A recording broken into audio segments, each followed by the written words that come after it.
down here fighting in Texas, trying to get her the access to the medicine here in Texas so that we don't have to give up our home, our family, and our church to move away to just for medicine. I serve my country, spilled my blood for this country. I'm a disabled veteran. I shouldn't have to move because my daughter is sick. To have to move. I don't want to leave Texas. I'm a Texas girl. I'm with the Cash Hide Foundation. I'm a director here in Texas. We're here with the Cash Hide Foundation. We're a pediatric cancer foundation that we started in honor of Cash Hide, who is one of the youngest medical cannabis patients in the U.S. And the funds that we raise here to help raise awareness to help families that are fighting cancer, as well as to build out reggae runners that you see over here in our cars. These are little IV pole. We customize these with IV poles, the little Tykes cars that we donate to children's hospitals all over the country. But the real point of being here is to help raise awareness. Sometimes children don't have the voice, and if there's medical efficacy in this medicine, it's already been proven to be a safe and effective medicine. There's no reason that they should be denying that to our children. I see. I'm a brain cancer patient. It's going to be on this side, but the scar goes up and over. And I have radiation, which is what took out the hair, pretty much just killed all the follicles. And then went through chemo, and obviously the surgery. So I went through all the treatments that are the standard rounds of treatments, but if you go by the patent, it's all natural, all botanical drug substances. And if you can make it yourself, then you won't have to go through chemotherapy and radiation and all those things. I still advocate you listen to your doctor, of course, but look into the patents. So cannabis kills cancer cells. Sick and tired of seeing people locked up, having their kids taken away, having their assets taken away because they possess marijuana. And I'm talking to you, to the legislature, the representatives who are pure cowards if they are not going to come out and support medical marijuana in this next session. Thank you. I'm a disabled vet. I served in the Navy for just under 7 years. When I got out of the Navy, I got involved with drug policy because I started to see some inconsistencies after I got a mental health diagnosis that kind of led me to do some research of my own about how cannabis can help with my diagnosis, and that kind of prompted my doubt in the government's ability to actually have policy that prohibits something, especially when the government itself can't understand it. I moved back to Texas and got involved with DFW Norml, and since we got involved here, we've taken the organization from having about 50 active members to about 1,000 members. We currently have a line of about 200 people waiting to get memberships right now.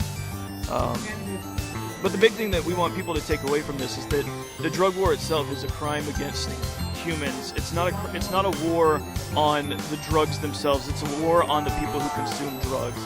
So whenever you look at the whole picture here, the people who typically consume drugs are people who are in lower socioeconomic classes, people who have less experience, people who have less education. And those are the people who actually end up in prison. The government is making a subclass of Americans. They're taking away people's rights. They're disenfranchising people's ability to vote. So while the drug war itself, or the ability to use drugs, is not necessarily a human rights issue, it's the issues that extrapolate from the situation that really become a human rights issue. Because states like Montana, where if you get a conviction with marijuana and you can no longer vote, how is that felon ever going to have his voice heard? How is that person ever going to be able to be involved with his government? You can't. You're taking rights away from people because they're possessing a flower. They have a flower in their pocket. And here at DFW Norml, we think that that's morally reprehensible. My name is Tony Burris, and I'm a Vietnam veteran. And I firmly believe in legalization of marijuana for medical use first, then recreational use. Because I suffer from heart disease, my fiance suffers from cancer. Medical usage of marijuana is needed in Texas. How does it feel to smoke? Dude, it just makes your day better. It mellows you out. And now that we can smoke out in the open, it just makes everything better. How do you feel about smoking out in the open? I don't know why it's any different than drinking out in the open. Alcohol, we're only like 7 hours away. Why are they different than us? They're the same kind of people we are. Thousands of deaths a year from alcohol, from drunk driving accidents, and we can't smoke pot? It's responsible. No hangovers. What's up with that? Save our kidneys, save our livers. We're killing it with alcohol. Smoke something, do something responsible. Just do it. It's a solution. right now because there's too many people dying, little kids, older people, from the lack of marijuana. We could go to Colorado right now and cure her cancer for nothing. If I have to do it here in Texas, it costs $3,500 a month for medicine made from marijuana. But the minute I cross the state line, I'd get arrested. Medication, baby. So that's why I'm trying to do it. PTSD, Vietnam veterans, all veterans suffer from it. I suffer from it. I suffer from Agent Orange. I suffer from a lot of stuff that marijuana would help cure.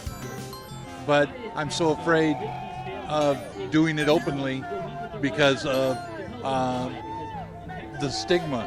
Because I was a teacher, and I was a teacher for a number of years, but I don't teach now. And a lot of it is because of the environment today. Just they want younger teachers. And I think because of my background, that's hurting me. I've had a spinal cord injury, that's why I have this dog. And so I take all kinds of drugs sometimes that aren't very nice drugs that make me sicker than, I'm better off without them. But marijuana is very helpful, and there ain't no reason why I can buy all that other stuff that just makes me sick when I can't do this. I mean, stupid. Stupid for all the people, Probably a couple thousand people here with DFW Norml for the 2014 March. As you can see, we're here in Dealey Plaza where JFK was assassinated. So we're here to make history again. I'm all for it, obviously. I work for DFW Norml. We do it as a cause just to help the state of Texas, and we're going to do everything we can to change for everybody.